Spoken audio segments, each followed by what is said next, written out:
Hello, my friends, and today we have some not so good news for Bioware because it looks like Dragon Age Veilguard is not doing too good. The players are not liking it for a lot of reasons, and we're going to get into that. So let's check it out. And without further ado, let's do it. Hey everyone, it's Endymion. Yeah, 2 Dragon Age videos in a row. There's too much slop spilling out of this situation, and I need to chronicle it all for future generations. So when I'm long gone and dead, the kiddos can use these videos as reference for how to not make video games or entertainment in the future. If you're watching this 100 years from now, please launch my dead body into space with a Bluetooth speaker blasting Limp Bizkit, so that the aliens know that I was a cool guy. Anyway, there's more Dragon Age nonsense happening, and we gotta talk about it. And later on, we got an official update on Concord as well. From damage control at Bioware itself, reviews being found to all sound suspiciously the same, and a certain content creator getting ousted as being the source of leaks on this game to begin with, which is a big so let's get into it. Everybody, please take your Pepto-Bismol, because we're going to be gorging on some gross slop today. Firstly, as you know, the reviews have come out. Veilguard is the second worst reviewed Dragon Age game in the series. And when you go look... The second worst? Really? Which one's the worst? I believe I played all of them up until Veilguard, and they were all pretty good. The last one wasn't great, but it was still pretty good.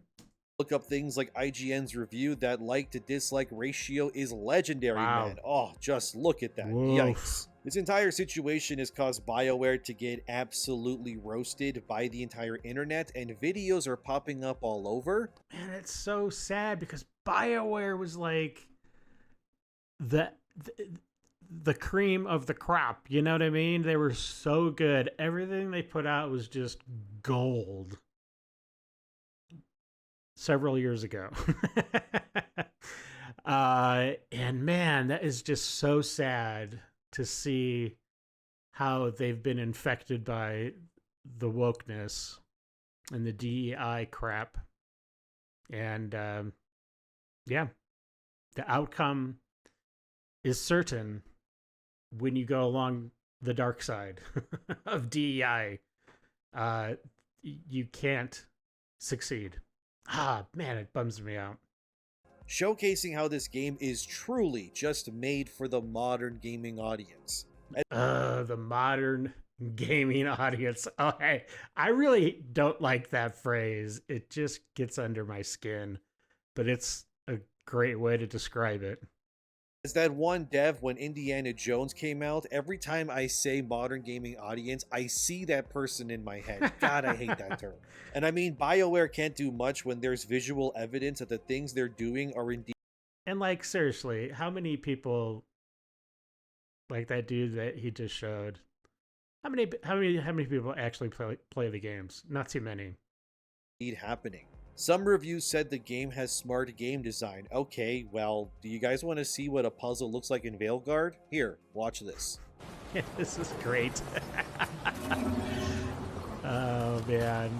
A toddler could figure this out. Very riveting stuff. Amazing that this player was able to discover how to solve such a complex series of puzzles there. And the thing is, like, that game mechanic for that puzzle is apparently used again and again and again, maybe with a little bit of variation, but it's essentially the exact same thing.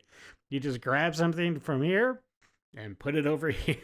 It's like, really? That's the puzzle? Yeesh. This game seems like it's being made for entry-level monkeys at a lab to get them familiarized with the equipment before they run more intense tests. Anyone with a functioning brain cell could solve the puzzles in Veilguard, and to be real with you, if your puzzles are going to be this brain dead on purpose, I would rather your game just not have puzzles at all. Right. There's a few things we need to just remove from games going forward. Yeah, just to have that become like a magic spell or something that you've unlocked, and you can just boop, make have the bridge appear, or make it so that you have to like go against a mini boss or something and like gain that power, maybe take a ring or something off its dead body, and that now allows you to boop make a make a bridge. I'm not sure why I'm saying boop all the time, but it seems appropriate.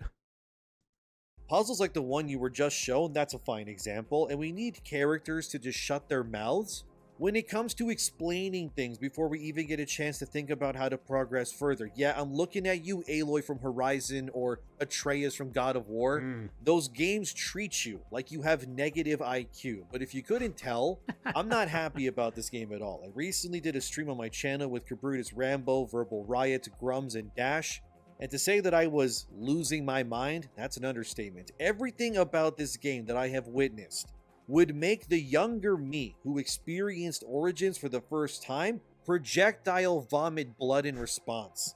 They took what was arguably, in my opinion anyway, one of the best iterations of a fantasy world setting, and they conjured up a gay spirit bomb, and then threw that sucker onto Thetis and obliterated any level of baseness from the game's identity going forward.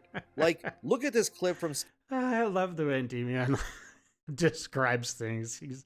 He's very colorful with his words. Gillup's review. Emmerich, you clearly find talking about dragons boring. What? How? Who doesn't like dragons? Aren't you curious why Tash likes them as much as you like necromancy? The question crossed my mind. And maybe Emmerich could help demystify magic, Tash. See what I mean? That is not how you speak to adults. That is how you speak to a toddler when you are teaching them to share their Optimus Prime toy with their little brother. Not only are the puzzles made for 4-year-olds, but you two treat your companions like they're babies who need their diapers changed after they fill them up too quickly. Originally, I was going to review this game, but I'm honestly now having second doubts. Do I want to spend what little free time I already have suffering through Modern Age the Sweet Veilguard? Or do I cleanse myself with this rot by playing East Nordics, which I've had for a few days, but I didn't want to start it because I don't want to get too involved in it and then switch over to Veilguard. I'm literally losing time when I could be playing better games waiting for this slop to come out. But we got to talk about so much. My God, I'm drowning in information. All right, let's start here, I guess. So the lead narrative designer of this game is John Elper. Don't harass this guy, by the way. Anyway, he said via Twitter, so 5 years ago when I first rejoined the project as narrative director after a hiatus on Anthem, I was asked my goals for the project, and one of the ones I put was I want to see the phrase a triumphant return to form for Bioware in at least one review. Excited to finally mark that goal done. This project has been both the greatest privilege and the hardest dev cycle of my career. To say I'm proud of this team would be an understatement, and to say I'm thrilled at the reviews would be similar. Woo! Alright, John, so you want... What reviews is he looking at? Because it seems like they're all pretty negative, right? He is talking about this game, right? I'm pretty sure he's talking about Veilguard. Wanted someone to say this was a return to form? Well, here's a bunch of reviews that all literally say just that. Which at first you're like, oh wow, John must be proud of himself, he got what he wanted. However, it gets weirder because this entire review cycle for Veilguard has been very clearly manipulated by EA and Bioware on purpose. Many reviewers who were even a little bit critical were refused codes. Yeah, it was a sad day when EA bought Bioware. That was the day that I knew eventually this would happen. I mean, not necessarily like the woke stuff, because back then that wasn't really even an issue, but just EA itself as an entity, they just ruin games. They really do. They can't not help themselves. So I knew BioWare was going into the garbage. I just didn't know how long it was going to take. And only the ones, for the most part, who were very positive ended up getting codes themselves. Which then makes it less genuine when you read those reviews, knowing that the only people who actually got codes were ones that were, for lack of a better term, slathering up and down BioWare's shaft like crazy. Look at Checkpoint Gaming here, whose review says, Dragon Age the Veilguard is a triumphant return to form for one of gaming's most loved developers.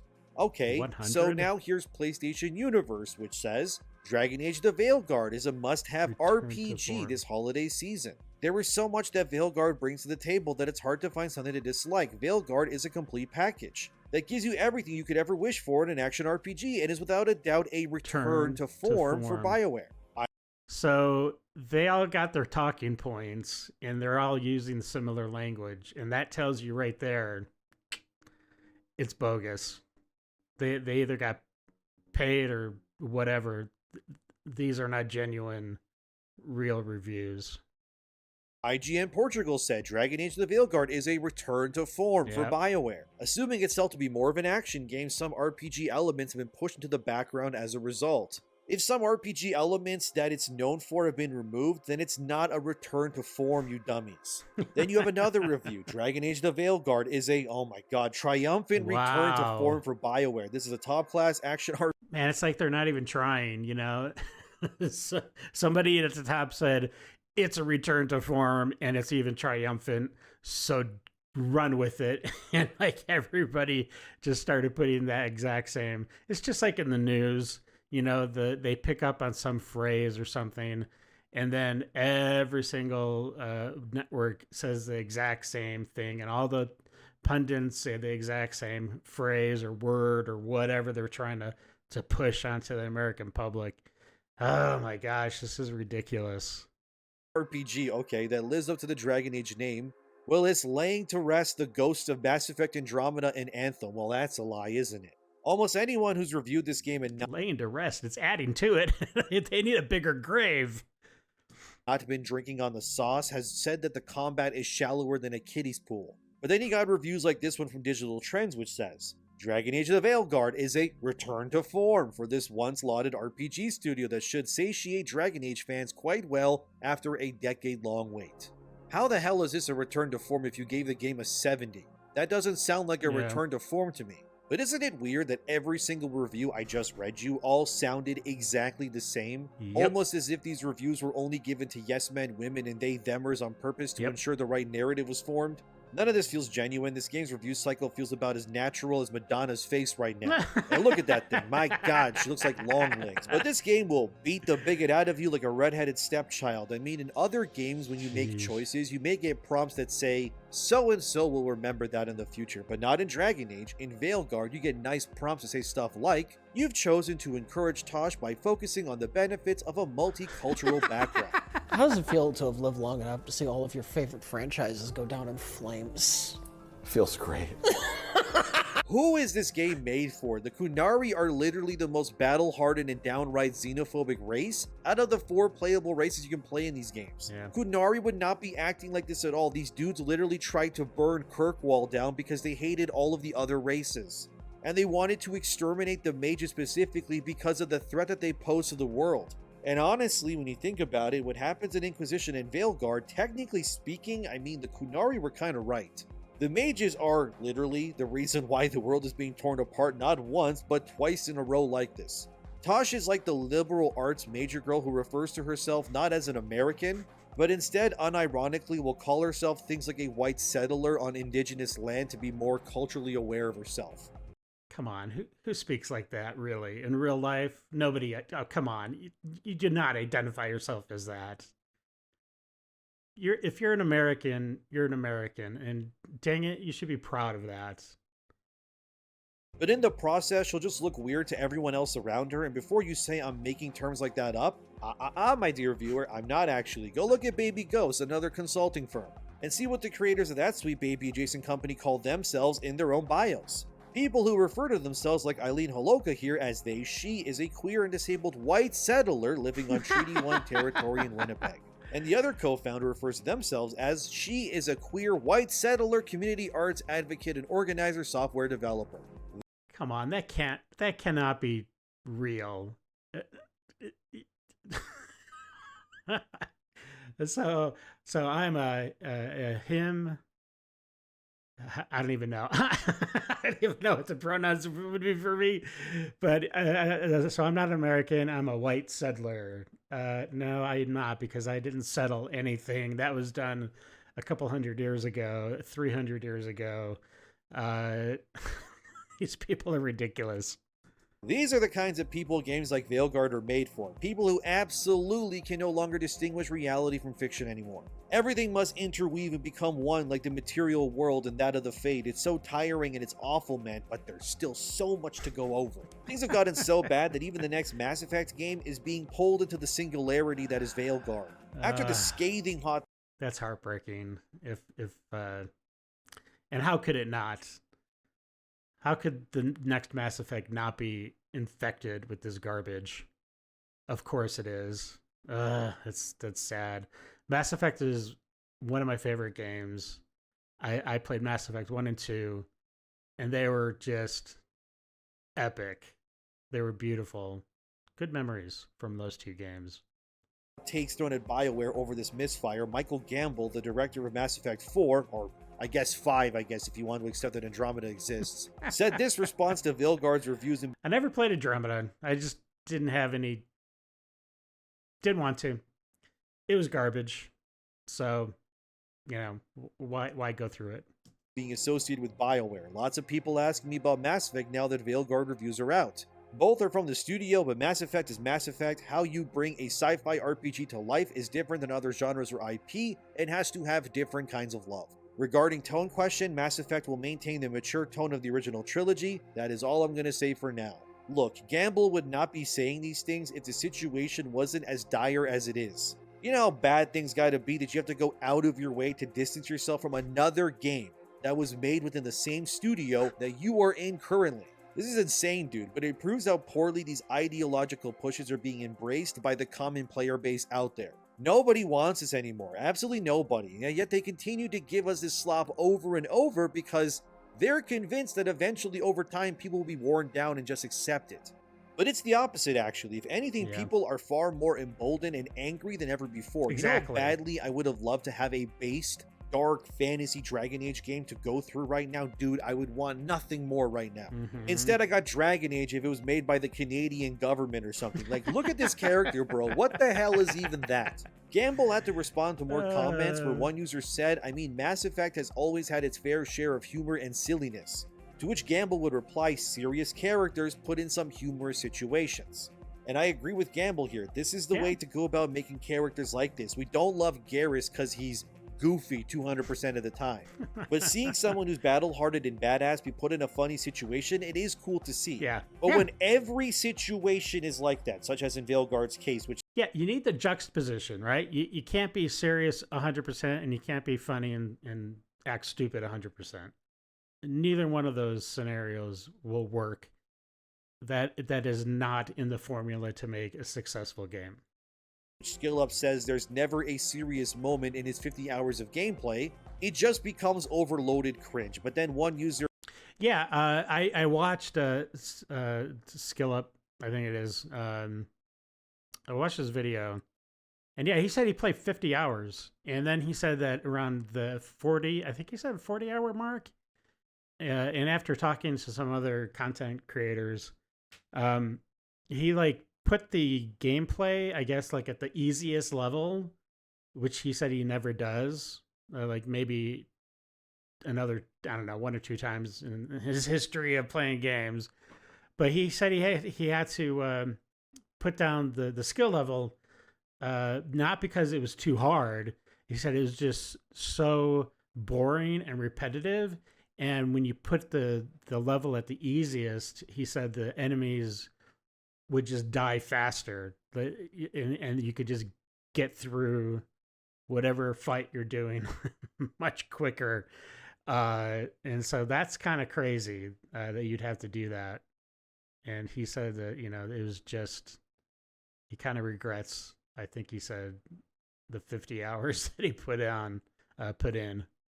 Pleads with Gamble on the future of Mass Effect and asks, please don't Pixar Mass Effect like you guys did with Dragon Age, to which Gamble replied, I'm not sure I agree with the Pixar thing, but Mass Effect is photorealistic and will be as long as I'm running it. Some people believe that Gamble was throwing shade at Veilguard here, which he could be, but I think he was more not agreeing that Veilguard looks like Pixar, but it definitely doesn't look like previous Dragon Age games. Totally. Either. Mass Effect should never look anything like whatever the hell Veilguard is trying. It's actually messed up that Mass Effect looks more modern graphics-wise than Veilguard does. A game that came out in 2007 looks better somehow. What is happening over there at Bioware? Yeah. The only explanation I could think of is that they want to eventually put Veilguard on mobile devices or something. And that's why it looks the way that it does, so that it caters to the Fortnite kids in that art style. Any other example makes zero sense as to why they did this. You had a solid art direction in Inquisition. It was realistic and grounded with a hint of fantastical. Just enough to make it look different, but not so much that it completely alienates everyone. Now you got man babies with fat heads, and people were saying during the stream that I did recently that all the women look masculine and all the men look effeminate, and I agree. Nothing makes sense with this cast, and it saddens me even greater knowing that reviews have pointed out that this is the weakest cast of characters Dragon Age has ever had, and I mean, I found Dragon Age 2's cast to be the worst. They weren't terrible, mind you, but compared to Inquisition and Origins, I mean, it's not even close. And to think these guys may be even worse than that? Brother, we are cooked, aren't we? It's over for us Dragon Age fans, isn't it? Of course, there was a lot of stuff getting leaked prior to the reviews going live, and by the way, in order to get a code for Veilguard, these reviewers had to sign NDAs, or non-disclosure agreements. If you don't know what those are, NDAs are contracts you sign so that you are legally unable to speak on whatever is detailed within the contract until a given date is reached. So in this case, if you accepted and if you break those NDAs, it's usually a pretty high cost. Like, you just don't want to do it. The code for Veilguard, you are not able to speak on its story or show anything until the embargo lifts. Which is fair enough. This is standard practice. I have no real problem with this. Anyway, there were a few clips that leaked showing that Tosh wanted to be referred to as non-binary and all this other nonsense. In those clips, there was a very specific looking elven custom character for Rook. And then people noticed that once Maddie Plays review came out that his custom Rook looked identical to the Rook that was in these leaked clips that came out before reviews went live. Uh-oh, indeed, dear viewer. Turns out these leaks were seeping out for Maddie's Play's version of the game that he was playing. Look, I have no qualms with the guy, but what's happened here is obviously a really messy situation that we now unfortunately need to speak on. As this one commenter said on Maddie Play's review of Veilguard, which kind of sparked this all to begin with, wait, why is your Rook identical to the Rook being shown in leaked clips under the tweets of Dragon Age content creators and fans? Because the guy who leaked it said he has a friend that got a review copy and hated the game. Maybe you should have a talk with that friend after you decide what you should do after breaking the NDA. Then one of the people that commented on this, which is Phil, the lead singer of All That Remains, posted a picture of a custom Rook character that, well, it looked identical to Maddie Plays Rook with the caption, "A friend of mine and massive Dragon Age fan has a review copy and is extremely disappointed. The voice acting and direction is awful, gameplay is meh, probably should cancel pre-orders or wait for reviews." Then another post came out with similar wording, also claiming their friend who's playing the game is very disappointed as well. Anyway, this all led to the leaked clips, which there's really no point in showing you because it's absolutely 100% Maddie Plays version of the game he's playing did indeed get leaked. Now people are pointing fingers. Did Maddie Plays break his NDA and release his information? Well, there's some scenarios here that we now have to consider. One is that, yes, he did, and he told his information in confidence to people he trusted, possibly via Discord or Twitter DM, and then showed them clips in confidence. And then those people showed those clips publicly, and now we are where we are. Or the other possible likely scenario, and honestly this too could be the case, is that Maddie Plays editor, who would have access to all of his gameplay footage while, making the review, leaked parts of Maddie Plays playthrough to people that they knew, which then said footage got leaked that way behind Maddie's back, and now, well, the rest is history. It's two very different outcomes. Either Maddie broke his NDA, which is, technically illegal, and will definitely get him blacklisted in the future for other games. No, that's true. Or his editor is a moron. And that would be the least of his problems if he actually did that. So, like I said, there's usually steep consequences to NDAs, so that's why you should never sign them if you don't know what exactly is in the NDA. And decided to go behind his back and do it themselves.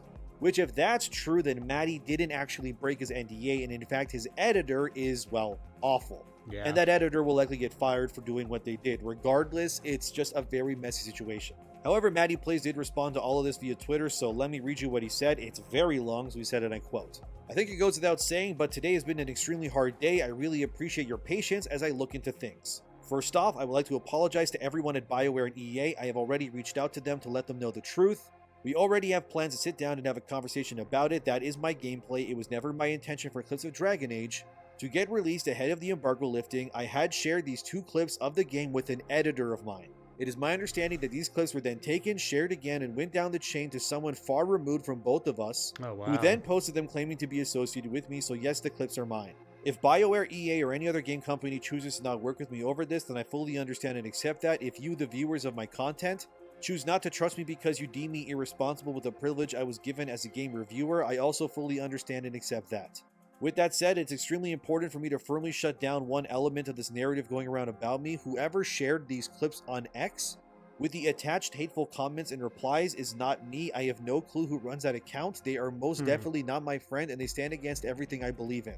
I am only speculating, but I think whoever took my game footage and tweeted it as if they were connected with me was quite deliberate, as it's an easy way to paint me in a bad light. Beyond any guesses I may have, I would never leak my own footage on an alt account and then use that exact same footage in my review. Said account no longer exists, and it is my understanding that it was reported multiple times following the public ridicule it rightfully received. There's no room for that type of hate. It also needs to be said that I have not deleted any comments. Is it really hate? I mean, if you just, if you say the gameplay is meh, I mean, does that really qualify as hate? I don't think so, but I mean, somebody's opinion. We all have them, and we're all entitled to have them, and we're all entitled to share them. So without everybody getting triggered, it's hate speech. Get over it, people. On my review, I believe as a consumer of media, you have a right to call someone out on BS or say what you feel. I do have preset words for my channel filters that fall under racist, homophobic, etc. that automatically get caught by YouTube's moderation system, but that's it. I know I can't convince each and every one of you, but I do think you all deserve an explanation. At the end of the day, my circle of trust was breached, and it was my fault for sending a clip in the first place. That sucks. I'm deeply disheartened by the amount of people who believe that this Twitter account was me. I don't expect blind loyalty, yet it hurts to see just how quickly I was thrown under the bus. The sad reality of it all is the damage is done, and many people have made up their minds about me today. Since I have started covering this game, many angry opinions have fallen in my lap. And opinions is the key to all this. People become so enraged over something they hear or read that they don't check to see if it's actually true. And that it's a real problem with the younger generation, especially the Gen Zers out there. Sorry. I mean, not everybody that's Gen Zer is like that, but there's enough. And they just need to take a breath, maybe go, do some actual work and see if, hey, is this thing, whatever it is that's being said, check it out. See if it's actually, don't just run with it. This is ridiculous. I played the preview, I thoroughly enjoyed it, and had a chance to interview the game's director, Corinne Bush. On that video, people were sending hate my way because they wanted their opinions heard. Now I have put out my honest and objective review, and people are still unhappy with my personal opinion. It has always been my goal to deliver fair, honest coverage of video games and elevate the conversation, not fan the flames. I'm deeply sad that my clips have played into the detraction of a game that, as stated in my review, others may enjoy more than me. Looking at the Open Critic score, I'm glad to see it is that way. It's been a tough cycle for the folks at BioWare, and to know I played a part in the pain of the developer who made my favorite games ever is a regret that I don't think I will ever live down, even if people choose to forgive me. I want to thank my wife, my best friends, and my Last Stand Media family who hung with me and didn't lose faith in me. The statements made about my character today have broken my heart into a million pieces. I don't say that so you feel bad for me. I just feel that it's important to give my love to those who willingly stood by me in the face of all this. I know it wasn't easy having your ethics in question just by being in my vicinity. Lastly, I'm not going anywhere. I'll be continuing to make content about games, blah blah blah. Hope to see you there, end quote. So as Matty Plays puts it, he shared a clip or two with his editor, which is normal since the editor of the video would need said clips, and has been told when and where to put those clips in the context of the review. That's all pretty standard stuff. I think we can all agree. I also don't think it was the All That Remains singer guy that's at fault here. It was the other person who said that they were friends with them. But anyways, moving on. These sorts of relationships, of course, are built on trust, and I think in this case, it's not just Maddie who is objectively at fault. I mean, there's no way to go around that. Yeah. But this editor decided to use this opportunity too, and that to Yeah. me anyway is grounds to fire that person in my opinion. For sure. Of course, these clips would go through Discord or whatever else can never version that trust they them went, again. and eventually a friend of a friend of a friend would eventually get a hold of them, and voila, here we are. It's a really bad look, but it does seem like an honest mistake. But to be frank with Maddie or even SkillUp, after how damaging their reviews have been to the public perception of this game to begin with, I would wager regardless of relationships between Bioware and EA, they will probably never send these guys codes for future Bioware titles. Assuming Bioware still exists following the launch of this game. Because to cherry pick reviewers as to who gets a code or not in this instance was clearly very deliberately done on Bioware's part. They chose all the identity politically aligned reviewers such as IGN, Checkpoint, and so on for a reason. Because they knew that these places would give the game a higher than normal score due to what this game represents to those groups. However, I think we can all agree that Bioware is absolutely screaming into a pillow after realizing, despite their cherry picking, that SkillUp and Maddie's reviews will absolutely be the reviews chosen by the majority of places as actual honest representation of what this game actually is and stands for. Because it's obvious if you go and read IGN's review or Checkpoints, which the latter gave the game a perfect score, they never once bring up the agenda being pushed down your throat. They also don't objectively look at the combat and tell you how shallow it really is. And they definitely do not tell you how the puzzles are made for brain-dead journalist types as well.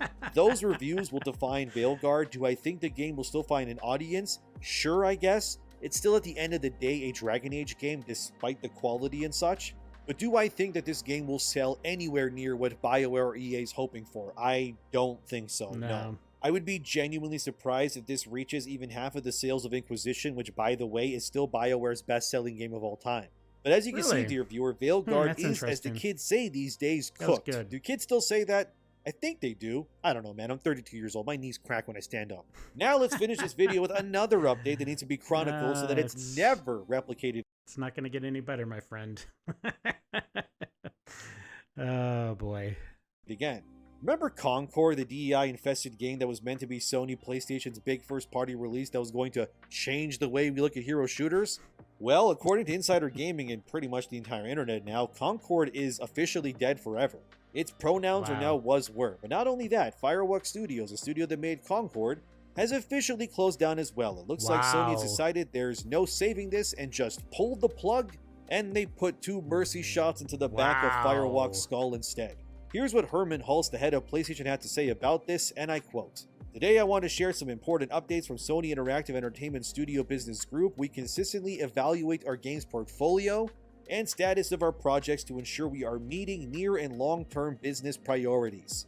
As part of our ongoing efforts to strengthen Sony Studios' business, we have had to make a difficult decision regarding 2 of our studios, Neon Koi and Firewalk Studios. Expanding beyond PlayStation devices and crafting engaging online experiences alongside our single-player games are key focal areas for us as we evolve our revenue streams. We need to be strategic, though, in bringing our games to new platforms and recognizing when our games fall short of meeting player expectations. While mobile remains a priority growth area for the studio business, we are in very early stage of our mobile efforts. To achieve success in this area, we need to concentrate on titles that are in line with PlayStation Studios' pedigree and have the potential to reach more players globally. With this refocused approach, Neon Koi will close and its mobile action game will not be moving forward. I want to express my gratitude to everyone at Neon Koi for their hard work and endless passion to innovate. Regarding Firewalk, as announced in early September, an important update on Concord, certain aspects of Concord were exceptional, but others did not land with enough players, and as a result, we took the game offline. We have spent considerable time these past few months exploring all our other options. After much thought, we have determined the best path forward is to permanently sunset the game and close the studio. I want to thank all of Firewalk for their craftsmanship, creative spirit, and dedication. The PvP first-person shooter genre is a competitive space that's continually evolving, and unfortunately we did not hit our targets with this title. We will take the lessons learned from Concord and continue to advance our live service capabilities to deliver future growth in this area. I know none of this is easy news to hear, particularly with colleagues and friends departing Sony Interactive Entertainment. Both the decisions were given serious thought, and ultimately, we feel they are the right ones to strengthen the organization. Neon Koi and Firewalk were home to many talented individuals. and we will work to find placement for some of those impacted within our global community of studios where possible. I am a big believer in the benefits of embracing creative experimentation and developing new IP. However, growing through sustainable financials, especially in a challenged economic environment, is critical. While today's a difficult day, there is much to look forward to in the months ahead from the studio business group and our teams. I remain confident that we are building a resilient and capable organization driven by creating blah blah blah, end quote. Okay. Let it be known that when you chase DEI and the modern audience, all you really end up doing is running faster into an early grave. 2024 is the year where woke went to die, and it's never been more clear than it is right now, dude. Yep. But it's insane that Sony went ahead and bought Firewalk and put in another $200 million like they did, only to reach this conclusion ultimately. What seems to be the case, and I think we can safely confirm this now, is that Sony refunded all copies of Concord so they could do a tax write-off on the game. They won't get all their money back, but they will get a portion of it back if they write the whole game off at least. It's better than nothing. But I think giving those devs positions in other studios, that's kind of questionable. Since some of those devs that were there, they were instrumental to making Concord the woke misfire that it was. I'm not lying, go look it up, but I guess we'll see. I hope Sony and others learn from their mistakes and just stop doing these things. But between Veilguard and this, it's clear that DEI is not the way forward. Nobody wants this stuff, and the entire push for this sort of content will do nothing but ruin these companies and franchises in the long term. Will Bioware suffer the same fate as Firewalk? I guess we'll see, but this is where we're at right now. The modern audience is not showing up to save anything because, like I always say, they do not exist and never will. Thank you for watching, subscribe, thanks to my patrons and members. Check out the Godforsaken stream if you want me and other people's full reactions to Veilguard as well. Have a wonderful day, and I'll see you soon.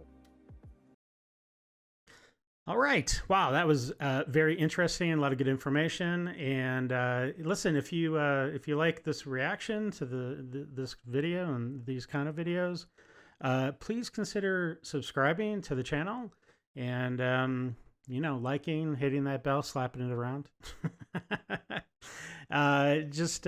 So I appreciate you watching, and love you guys, and we'll see you in the next video. Okay, until then, stay safe, and we'll see you later. All right, bye.